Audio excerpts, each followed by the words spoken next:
Buck Sexton is our national security correspondent, former spook for the CIA.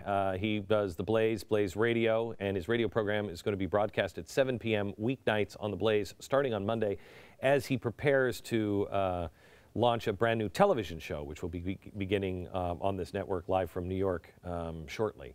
So, Buck, welcome to the program. I want to talk to you a little bit about what happened today. Can you give me an update on what we're looking at?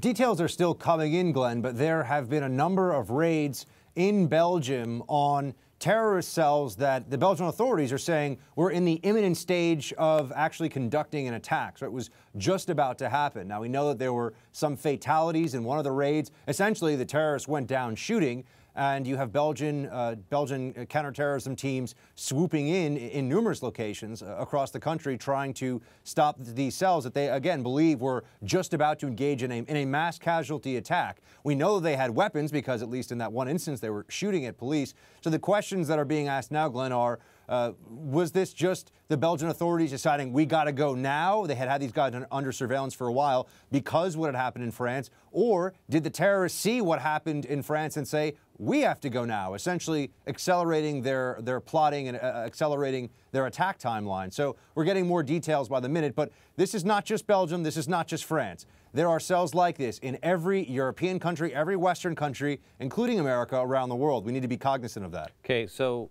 I said at the top of the show, Buck, and you're a guy who used to go into the Oval Office with the president, not this one, the last one, and you would brief him.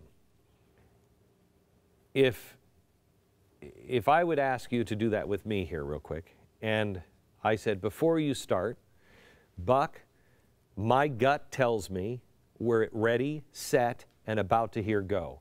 Something doesn't seem right. I think Europe is on the verge of some event. The world is on the verge of some event.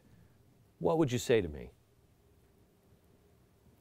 Well, Glenn, I would say that the big threat of terrorism in Europe from ISIS, essentially ISIS people who have come back from the battlefields of Iraq and Syria, that we're seeing play out now. And look at what happened with just those few days of terror in France. If we have a few more of those, you've seen the rise of some of these far-right elements, and you've also, of course, seen jihadism inflamed as well at the same time. So that could tear Europe asunder. I mean, that could really be a much bigger problem than I think anybody recognizes right now. We don't know where that goes. And then I have to say, Glenn, back here at home, we're just waiting for the next shoe to drop, for the next big attack to hit us. And I think it's just, unfortunately, a matter of time. They have been operating, ISIS has been operating a giant terrorist, not just training ground, but proving ground for years, and they operate with near impunity despite the airstrikes in some areas. And so we're going to see what happens.